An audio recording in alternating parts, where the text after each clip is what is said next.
As crack cocaine tore through Washington, D.C., a drug gang fought to take control. What up? Huh? Papers at? Authorities fought back with everything they had. But gang members used any means to avoid prosecution. As the violence raged out of control, law enforcement would take back the streets.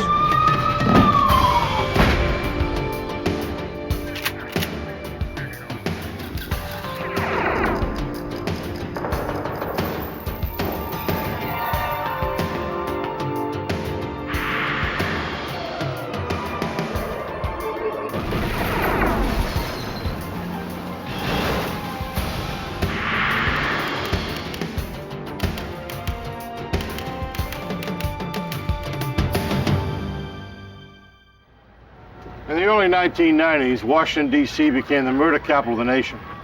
Few were left untouched by gang violence, which was ignited by the drug trade. By 1994, that violence would strike at the very heart of law enforcement. I'm Jim Kallstrom, former head of the FBI's New York office, who would fall to the FBI to lead an international manhunt and bring in the leader of the city's most vicious gang. October 26, 1994. The nation's capital was about to become the backdrop to another bloody crime. Just before midnight, 3 masked gunmen broke into a home in the northwest section of the city. Get up! Get up! Get up! Now! Get up! They targeted Gerald Gaither, demanding his cash and drugs. Where's the money? Where's the money? Where's the money? Where's it at? Where's the money? He turned over what little money he had in his pockets. Get up! The owner of the home, William Ragland, was accosted while working in his basement. Where's the money at? Get out here. Upstairs, one of the gunmen discovered Nancy Hatchett and Darlene Hatchett, Ragland's daughter and granddaughter. Get outstairs. Go! To convince Gaither to cooperate, the gunmen terrorized each of the residents. Get out! Get out! The women were ordered to lie face down on the floor. Get out! Hands out! Tell us, come on, old man. Come on, old man. Tell us where the money is. Where is it? Where is it? Gaither denied having more cash or drugs. Put your hands down now. One of the gunmen turned his .22 caliber handgun towards Ragland. The 89-year-old retired federal worker died instantly. Tell us where it is.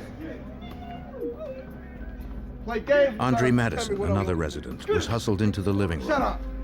One of the 3 attackers noticed his gold necklace and ripped it from his neck. Get out. Get out. Get out. Face them. Face them. Face them. Shut up. Shut up. Though one man was dead, Gaither still refused to cooperate. Get out. Get out. What are you doing? Enraged, one of the gunmen began shooting the residents. The robbery attempt collapsed into murder. The trio quickly fled the house. One of the attackers vomited near the back door.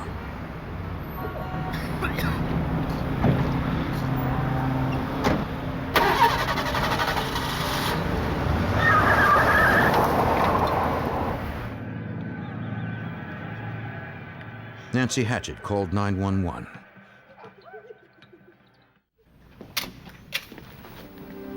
Officers from D.C.'s Metropolitan Police Department quickly arrived at the house, located in a known drug area. Inside, 3 people were dead.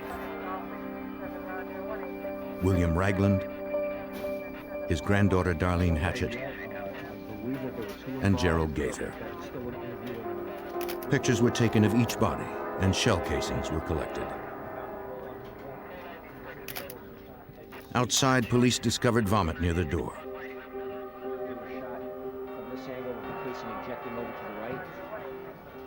Hey, how you doing? Nancy Hatchett and Andre Madison, the only survivors, tried to help police develop suspects. But the attackers were masked, making identification difficult.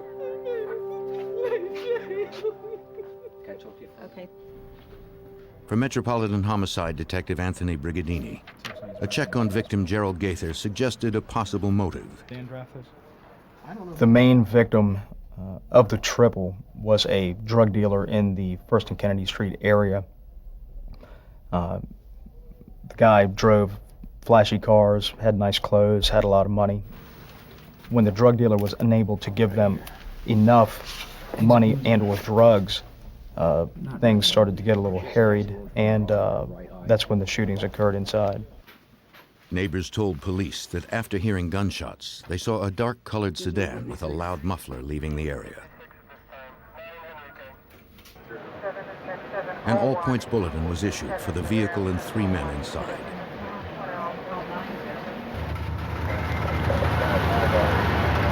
One hour after the murders, 2 D.C. cops spotted a noisy vehicle that fit the report.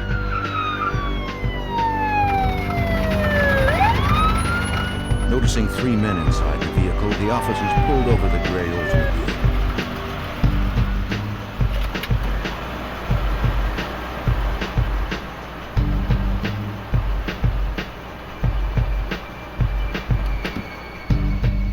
The police asked the men for identification. The driver was identified as Benny Lee Lawson. The passengers were determined to be Kobe Mowat and Jermaine Graves. In one of their pants pockets, police recovered a broken gold necklace. But details from the murder scene were still incomplete. To the officers, the necklace was meaningless. After recording all of the men's names and addresses, the 3 were soon released. There was no evidence in the car to connect them to the murders. Despite the lack of solid suspects, homicide detectives believed that Gerald Gaither had been murdered by a rival drug gang. By 1990, crack cocaine had hit the streets of Washington, D.C. Neighborhood gangs began to emerge throughout the city when it became clear that there was a lot of money to be made from dealing the drug. As more and more money flowed to the gangs, they resorted to violence to protect their turf from rival drug dealers. By 1994, the nation's capital was averaging nearly 400 homicides a year. D.C. police joined forces with the FBI and several federal agencies to combat the drug-related violence. Most of the murders remained unsolved.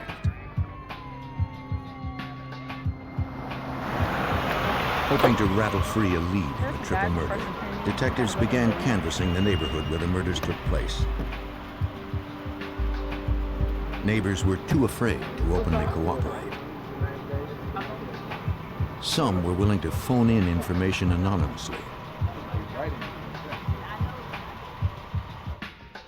One tip led to Benny Lee Lawson, one of the 3 men pulled over the night of the homicides. Investigators learned that the gold necklace taken from Andre Madison matched the one officers found on one of the men in Lawson's car.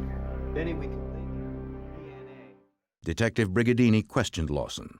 Lawson's interview lasted about 3 or 4 hours, and different detectives went in and spent some time with Lawson in an attempt to get him to provide some sort of information about his involvement in the triple murder. Sit up. Look at me. Lawson repeatedly denied having any knowledge of the triple murder and refused to take a polygraph test. Investigators tried to shake his story with the false threat that they could put him at the murder scene through a DNA test of the recovered vomit.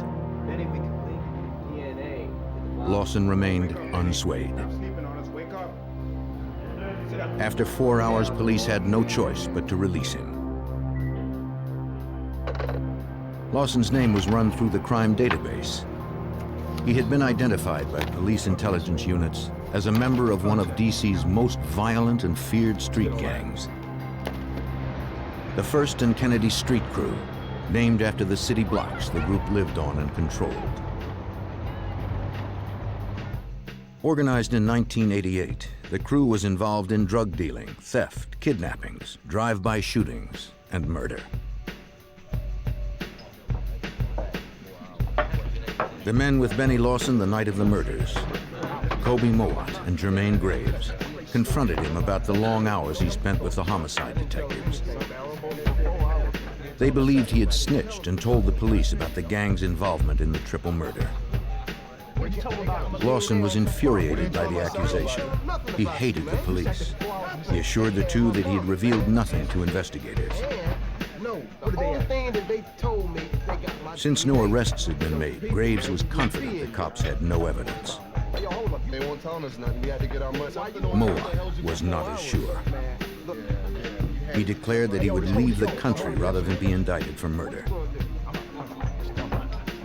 Lawson vowed he would never go back to prison where he once had been raped. What they asked you?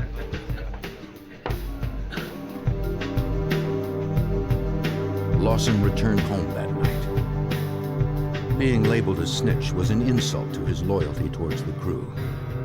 And for a gang member on the streets, it was a death sentence.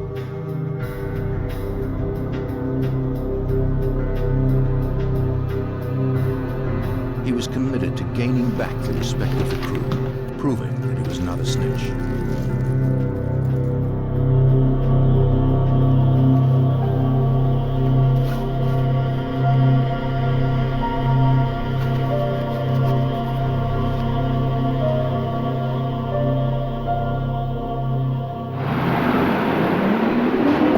On November 22nd, 1994, a few days before Thanksgiving, Benny Lawson returned to Metropolitan Police Department headquarters. It was around 3:15 p.m. He was trying to locate the homicide department he had visited several days earlier. Hey. He asked two teenagers for directions. If you're going that way, through that door right there. They mistakenly led him to the cold case squad. Okay, well, we'll see you The then. team inside the office was made up of personnel from the MPD and the FBI, whose job was to breathe life into the growing number of unsolved homicide investigations. Inside the office were FBI agents Martha Dixon Martinez, John Kufta, Mike Miller, and Metropolitan Police Sergeant Hank Daly.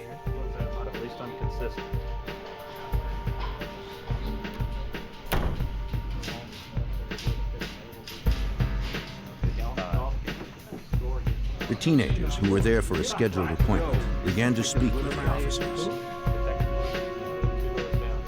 With no warning, Lawson pulled out his M11 assault handgun and started firing. The headquarters of the Washington D.C. police was under attack. Repeated gunfire echoed through Washington D.C. police headquarters. Detectives raced to the third-floor office where the shooting continued. No one knew what was going on behind the locked doors of the cold case squad room. Come on, open up the door! Open up the door! Across town at the FBI's Washington field office, Hey, Tony, what do you have? All right, I'll talk to you. It was just a normal day like any other day, and we were monitoring one of the police radios, and we heard a call go out that there had been a shooting at MPD headquarters. Okay, we're on our agents way. quickly determined the shooting was taking place inside the cold case office, where several FBI agents were on duty. And very quickly we started to page our agents that were assigned to the cold case homicide squad to try to account for all of them. And as time progressed, we weren't hearing back from some of the agents, and we realized that we might have some agents inside there. And as we listened, the calls became more serious and they were requesting assistance. Critically wounded, Special Agent John Kufta was trapped inside the cold case squad office. When the shooting had stopped, he could hear the shouts from officers outside the office trying to get in. Help was just a few feet away. At that point, I heard a voice tell me that they couldn't get in, and I thought to myself, I'm not going to die in here.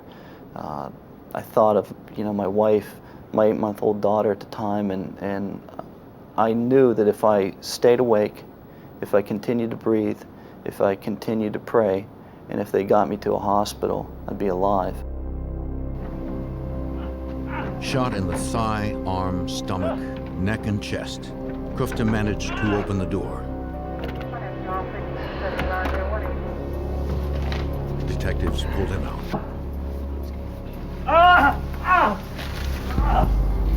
The only other visible person to the rescuers was Metropolitan Police Sergeant Hank Daly. Barely clinging to life, he was dragged from the room. He was rushed outside where a helicopter waited to transport him to the hospital. Not knowing if the shooter was planning another ambush, the officers waited for the SWAT team to arrive. FBI agents and SWAT teams from around the Capitol converged on the Metropolitan Police headquarters. Yells continued from inside the room as the SWAT team arrived. Heavily armed, they entered the room. They first discovered FBI agent Mike Miller's body. His weapon was still in its holster. In an adjoining room, the SWAT team discovered the body of an unidentified black male. There was a gunshot wound on his hip and a fatal wound to his head. FBI agent Martha Dixon Martinez was the final victim found. She had gunshot wounds in her back. Near her lay the gun the shooter had likely used to kill her and the others, an M11 assault weapon.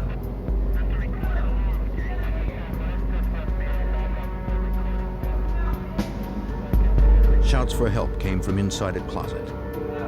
Suspect in the closet, open the door slowly! Not knowing if he was a suspect or an innocent bystander, the SWAT team apprehended one of the teens who had walked in the room before the shooting began. The other teenager had managed to flee the office earlier after being shot in the leg.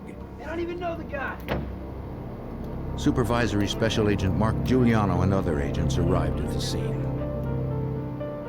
I just remember walking through the hallway and just seeing the chaotic scene and the blood and just the total realm of emotions on everybody's face, from being focused on the mission of trying to figure out what happened and could there be other people involved.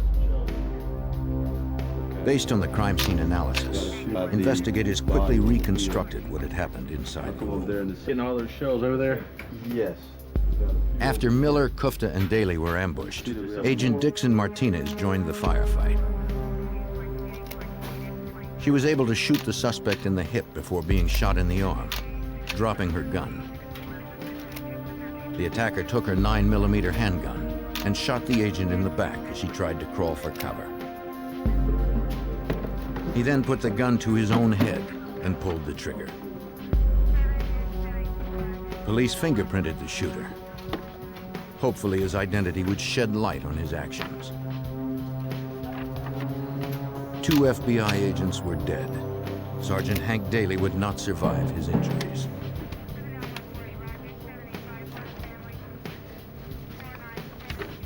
It would be the first time in 8 years that more than one FBI agent had been killed at a single time. It was also one of the worst attacks in history on the D.C. police.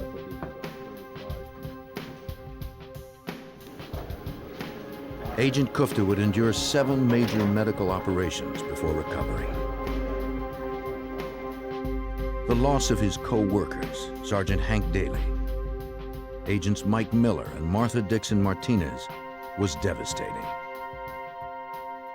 Martha, Mike, and Hank were law enforcement heroes. They didn't as much lose their lives as gave their lives for a cause of justice, for a cause that they so deeply believed. Within hours, the investigation was moving forward. The fingerprints of the shooter had come back.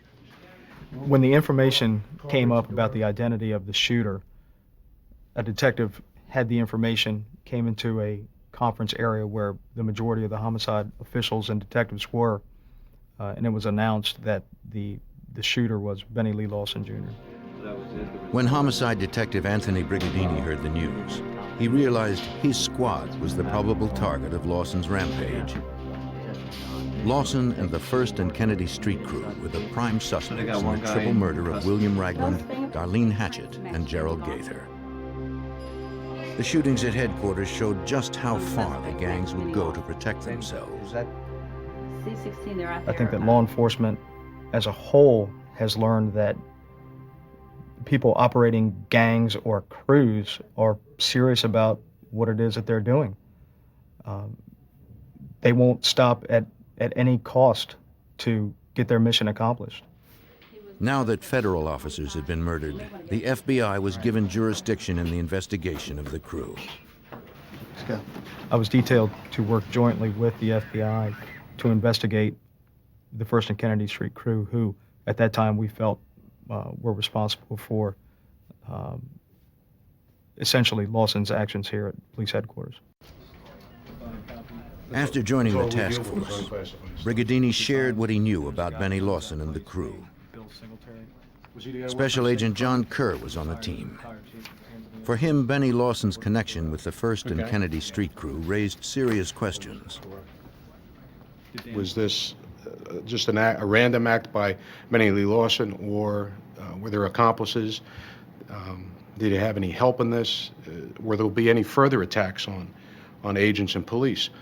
And so that was a reason that we opened up an investigation to answer those questions. Was this a conspiracy? Investigators obtained a search warrant that night for the house Lawson had lived in.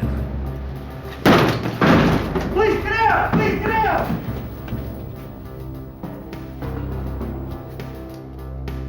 In his room, they uncovered a note written to the members of the D.C. homicide unit who had interrogated him, threatening to kill them.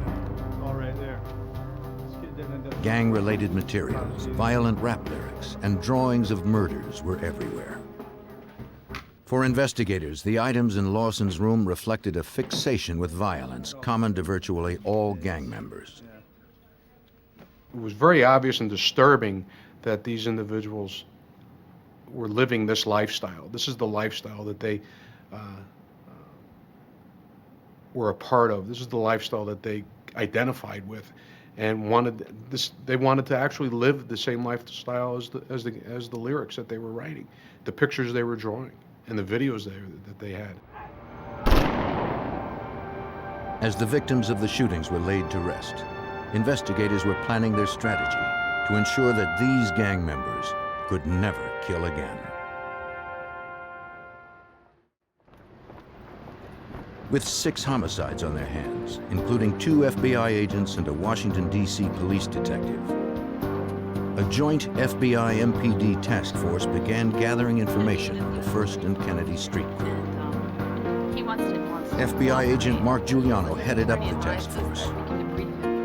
And our goal was to, A, investigate the crew because they were a violent street gang, and B, to try to determine what the motivation was of Benny Lee Lawson to come into police headquarters and do what he did, and to determine if there was anybody else involved at either end, either in helping him get there to pull off what he did or helping the crew afterwards to cover up what had happened. In the wake of the shootings at MPD headquarters, police pressure on gang members increased. The crew members reacted by spending less time on the streets. Building a case against them for their criminal activity would be difficult. The crew was impenetrable to outsiders. Planting an undercover agent inside the gang was too dangerous. What we realized is that, A, we had a very close crew. That is, they took care of each other and watched each other very closely, but they were very, very leery of outsiders. They had been leery before, but they were even more leery now, and that any attempts for us to get somebody, an agent or a police officer on the inside, was not something that we were going to even attempt to do. Instead, agents would have to gather intelligence on the crew through covert surveillance. As time went on, the gang returned to business as usual. The FBI was watching. We had extensive surveillance coverage of the area, day and night, identifying everyone that came onto the block, identifying who the buyers were, what time of day, where did they go when they bought, did they get into a car, did they go into an alleyway, did they do it hand to hand right there in front of you. All these things we started to take notice of and document. Through surveillance, the leaders of the crew were soon identified. Kobe Mowat and his second-in-command, Jermaine Graves, the two men in the car with Benny Lawson the night of the first triple homicide. On the streets, Mowat was known to be violent and unpredictable. The reputation of Kobe Mowat was that of fear, that he would react quickly. At times he had a temper. He always carried a gun and could be extremely violent at times. Looking into Kobe's past, investigators discovered he shared a common history with Graves and with Benny Lawson. Their relationship developed in 1990 while serving together in Washington, D.C.'s Lorton Prison, located in Northern Virginia. They had been arrested and convicted for weapons violations while preparing for a drive-by shooting in another gang. Do you know what happened to me? The task force members were convinced that Mowat and Graves played some role in all 6 murders. But the leaders of the First and Kennedy Street crew continued to keep a low profile. Agents devised a long-term strategy that would net not only Mowat and Graves, but also the entire gang membership. They would slowly build a conspiracy case against the crew that would include the entire range of their criminal activities, from crack cocaine trafficking to murder. Off the street. Well, back in 4:30. Hang on to those for me.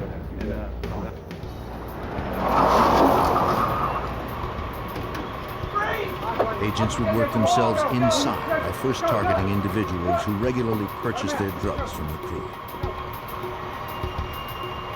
This would allow them to watch and record the gang committing crimes. And by arresting the buyers, agents would have leverage to turn them into informants. We'd come into an area when we thought that they'd be the most active in selling drugs. And in order to identify someone and hopefully get lucky, catch someone with some drugs, and maybe force them to work for us at some point. Some of the buyers arrested were unwilling to cooperate at first. The dangerous reputations of Mowat and Graves were well known. But the threat of long prison sentences was powerful. The FBI strategy paid off. Threatened with significant jail time, one of the biggest drug suppliers to the crew decided to become an informant. At the FBI's direction, he would generate conversation with crew members about their illegal activities. And he'd have conversations with them, and they'd like to brag about what they've done. And at our direction, he would bring something up, say an old drive-by shooting or an old murder, or something about drug dealing. And these individuals would just start to talk about it. They'd talk about who was involved, what happened. All of this was being recorded. Through the informant and the recordings, agents learned that Mowat, Graves, and Lawson had killed previously. Less than 3 weeks before breaking into William Ragland's house, they had kidnapped and murdered another rival drug dealer. What up, boy? What up? Huh? William Red Billy Woods was a well-known dealer from a rival gang. Jermaine Graves arranged to lure Woods to his mother's house. Once there, Mowat, Graves, and Lawson robbed him and beat him.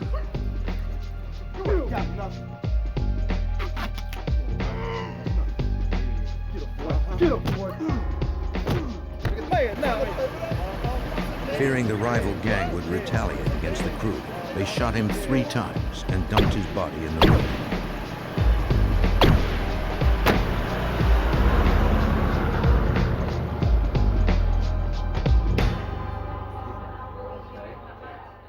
You can go down. Agents also heard testimony from another informant that further implicated Mowat, Graves, and Lawson in the triple murder at William Ragland's house. Down where? First and Kennedy? Huh? He overheard Benny, Kobe, and Jermaine Graves talking about the triple homicide. And one of the things that he mentioned that they were giving Benny a hard time for was the fact that he threw up at the scene of the triple homicide. That's something that only the homicide detectives knew and that we knew and had not been released to the public. The information was only circumstantial, but months of surveillance and informant testimony gave agents enough evidence to obtain a search warrant for the homes of Kobe Mowat and Jermaine Graves. They would strike at Jermaine Graves first. A heavily armed SWAT team made their way inside his house. Police, get down! No one was there. Whoa, one more. Agents would not leave empty-handed. We were able to locate a 9mm gun, semi-automatic pistol, as well as some crack cocaine, what we believe to be crack cocaine. One of the members on the squad took the information that we got from the gun and put together an affidavit for an arrest warrant based on the fact that it was a convicted felon in possession of a firearm. For several weeks, Graves eluded investigators. They continued surveillance, hoping that he would turn up.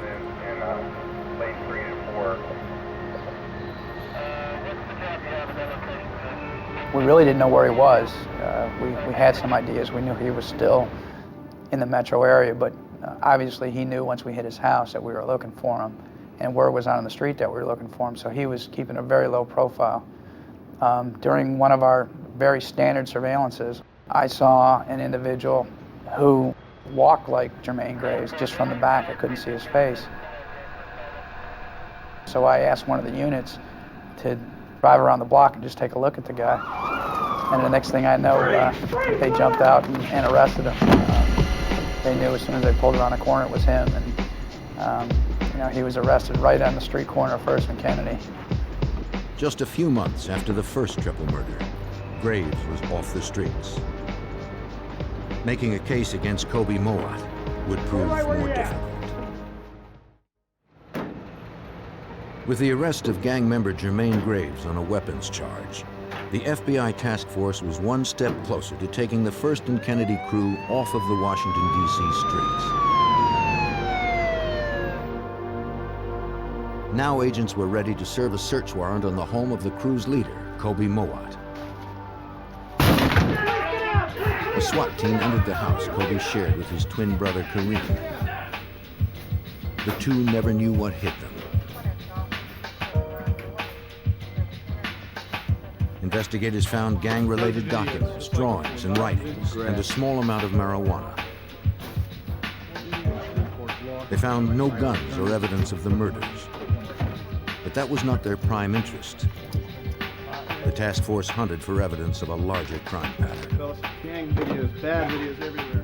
Most of the evidence we were looking for at the time was list of crew members, shirts that they all wore with the logo on them, pictures, phone books, things that would associate this group together. The twins were arrested on drug charges and taken in for booking.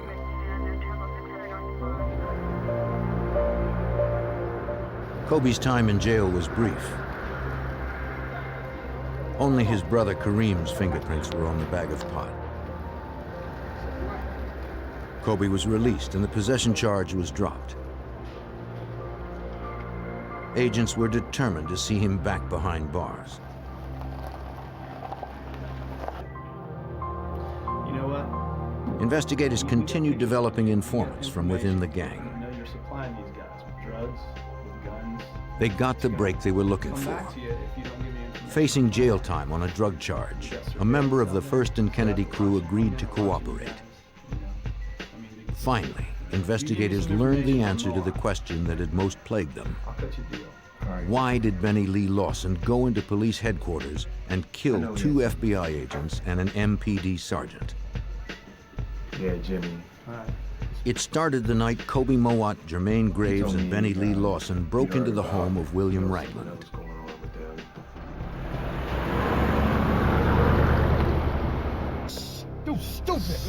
The trio's plan had been to rob drug dealer Gerald Gaither. Jermaine Graves became frustrated by Gaither's refusal to cooperate, and he snapped, killing 3 of the residents. Overwhelmed, Benny Lawson vomited outside the home.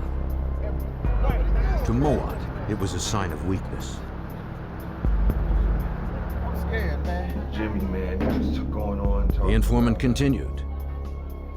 When Lawson was brought in for questioning by investigators, Mowat was sure Lawson had snitched.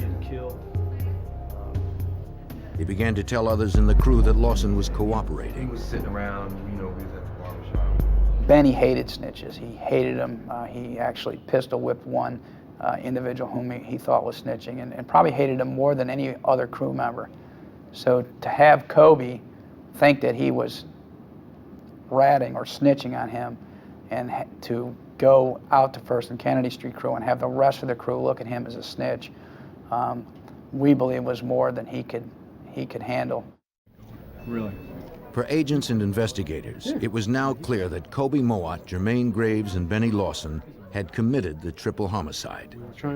Agents took their case to the U.S. Attorney's Office. Through these conversations and the cooperating witnesses, plus the information that the police had from the car stop the night of the triple murder, left us no doubt that they had enough to get a murder warrant for these guys for the triple murder. It was also clear that Kobe Mowat was part of the reason Benny Lee Lawson murdered 3 investigators inside the Metropolitan Police Department. Agents finally felt ready to go before a grand jury and present their conspiracy case against Kobe Mowat and the entire crew. Among the 57 charges that were handed down were indictments for nearly a dozen homicides, drug trafficking, armed robbery, kidnapping, and racketeering.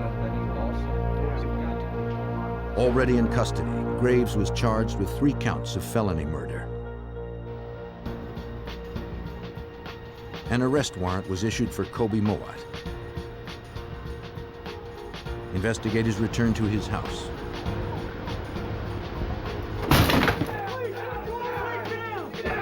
This time, he wasn't home. The closets had been emptied. The place looked like it had been abandoned.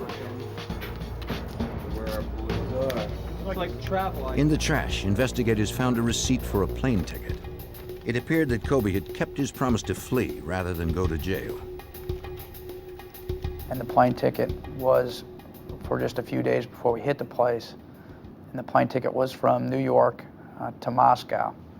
And at that point, we knew that Kobe had most likely fled not only the area, but most likely the country. Mowat was one step ahead of the agents. They tried to pick up his trail in Russia, but he was nowhere to be found. Investigators discovered there was a flight departing to Africa soon after he landed in Moscow. A check of the passenger list revealed nothing. There you are, sir. Agents grew increasingly more frustrated. Mowat was slipping away.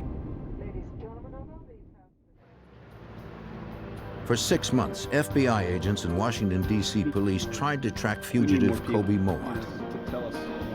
He could be hiding anywhere. An international manhunt was underway. We literally went months without a break.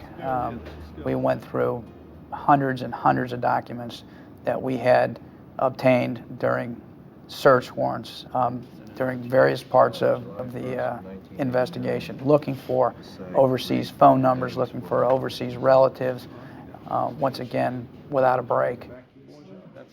After several months, Agent John Kerr got a break. Through an informant, he uncovered the name of an ex-girlfriend of Kobe's. We had come up with addresses for her.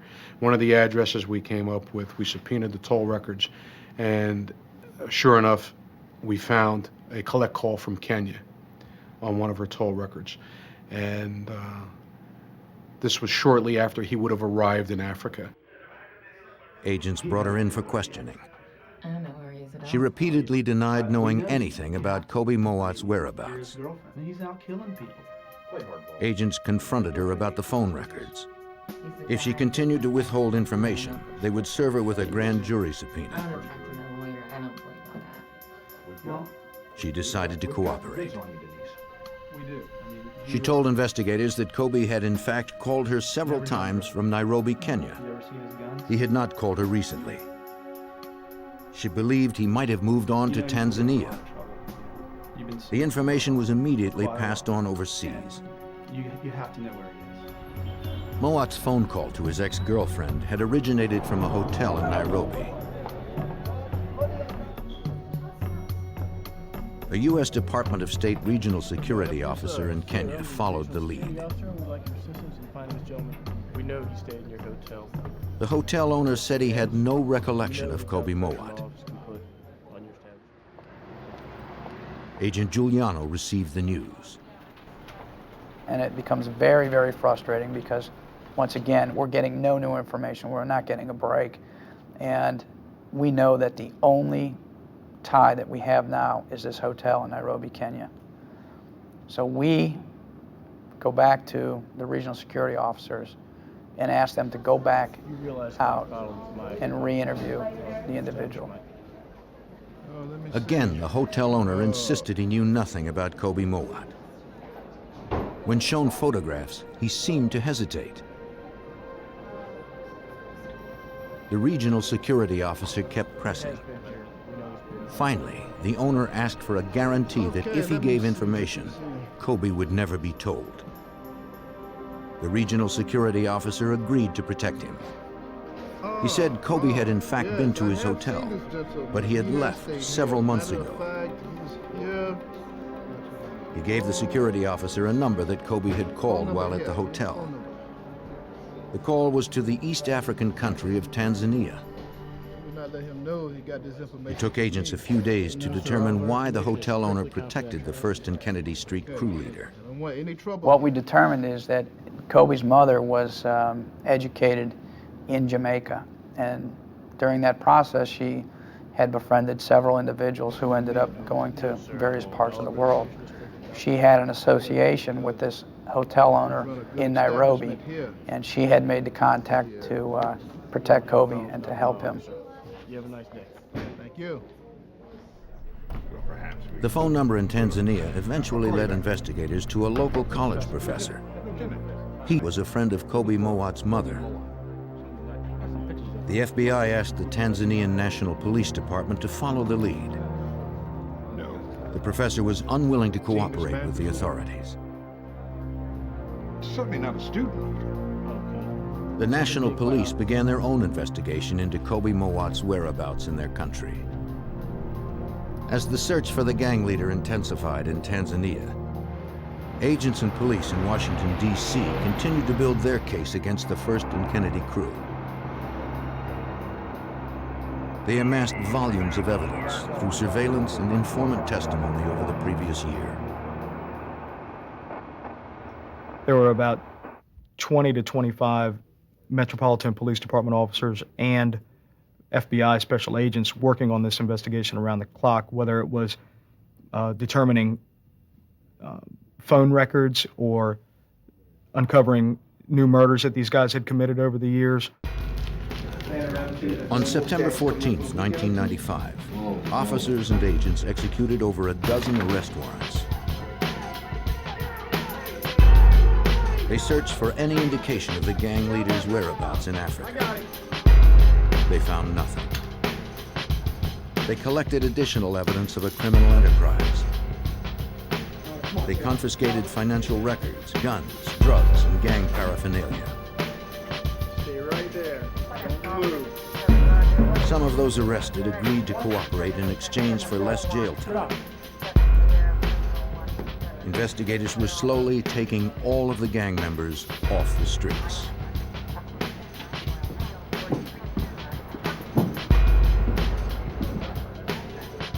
In Tanzania, the search for Kobe Moat was heating up.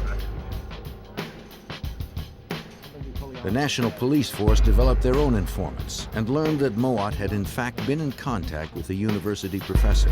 I don't know anything about Kobe. Perhaps I could take you on a small... They returned to interview him. he once more denied knowing anything about Kobe. Threatening the Jamaican-born professor with deportation, the Tanzanian police convinced him to reconsider. Finally, he admitted to helping Mowat find a place to hide out. He offered to take the authorities there. And this hut is literally out in the middle of the tribespeople who are living in straw huts or are actually just living on the ground, right amongst the wild animals and amongst where they grow their crops. It was the last place on earth authorities would have thought to look for Mowat. Unaware that the professor had betrayed his location, Mowat was surprised to see the police approaching his hut. He set fire to anything that could potentially identify him.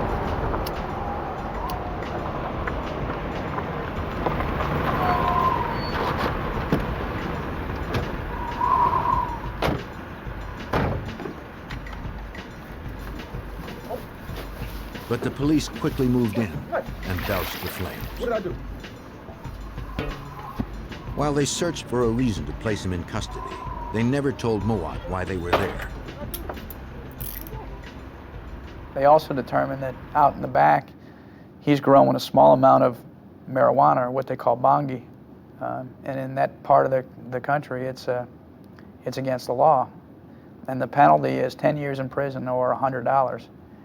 So they bought him in based on that premise, telling him that he was going to be incarcerated for that. Investigators in Washington received the news that Mowat was in custody, but time was working against them. The Tanzanian police could only hold Kobe on the possession charge for a short period. As a drug trafficker, Mowat had plenty of cash on hand to pay the $100 fine. After days of diplomatic wrangling, the arrangements for Mowat's extradition to the United States were finalized.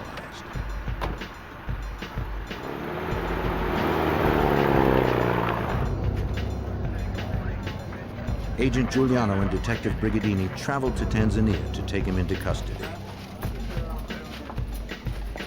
Investigators were finally face to face with the man who had eluded them for over a year. When he came in, Kobe looked tired, and he looked like he had been defeated. We explained to him what the charges were, that he was being removed to the United States, that he had been indicted in the United States for a variety of charges, including several counts of first-degree murder and racketeering. Mowat was on his way back to the United States, where he and fellow gang members faced 57 indictments. Kobe Mowat and Jermaine Graves would be convicted on all counts. They were each sentenced to 35 years in a federal prison. Mowat's capture in Africa allowed investigators to get the remaining First and Kennedy crew members off the streets. When we brought Kobe back to the United States, he just had a domino effect on the rest of the crew members. Eventually, every crew member pled guilty because they felt and actually told us that once they saw that we had found Kobe in East Africa and brought him back, that they felt they didn't stand a chance. FBI agents and D.C. police worked tirelessly to bring justice to the victims of gang violence. But this case was also personal. Only after the entire gang was in jail could they have a sense of closure and feel they had vindicated the deaths of their friends. Sergeant Hank Daly and FBI agents Mike Miller and Martha Dixon Martinez. For Agent John Kufta, who barely survived the attack at police headquarters, the implications of this case were far-reaching. When this group was locked up, I think it sent a clear message to other criminal organizations out there operating in the District of Columbia and in that tri-state area there, that the FBI and the D.C. police will go to whatever lengths are necessary if it takes them to other continents to track you down and find you and bring you back to the United States to justice.